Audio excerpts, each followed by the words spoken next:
received 19.4% this year.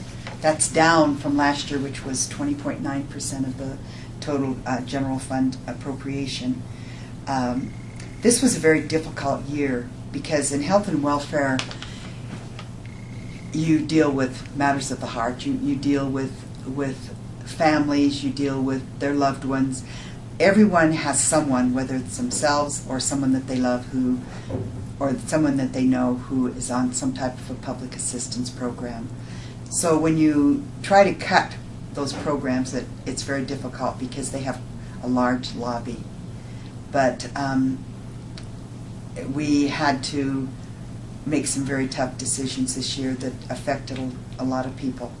Even yesterday, the very last day of the session, we had a large group of providers in concerned that the money that they're going to be getting from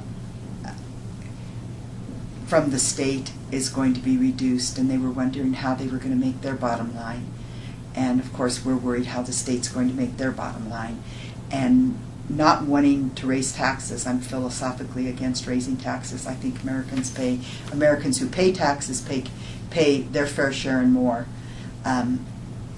We have to find ways to live within that budget. So it was difficult. And there's been talk about the millions that the Department of Health and Welfare is going to have to reduce. Do you think that you and that JFAC have given them the tools to meet that budget goal? It's going to be very difficult for them. They're, at this present time, about $47 million short in Medicaid. And the hospitals have stepped up and have figured out a way to help them earn about $25 million. So we're still about $22 million short in what they need in order to balance their budget. And that could grow because more and more people are getting on public assistance programs every day. More and more kids are being placed on free school lunch. More and more people are losing their jobs. More and more businesses are closing. It is a very difficult time for Idahoans right now. And do you think DHW can meet that budget? Do you think it's going to be very difficult? We've got to have people step up and help, and that's one thing that I did ask in the committee meeting yesterday. Was I asked the providers to step up and find ways that they can reduce their costs in order that we can help reduce the deficit.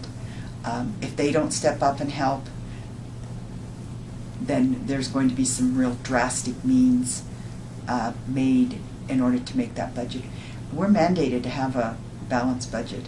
We can't do without a balanced budget.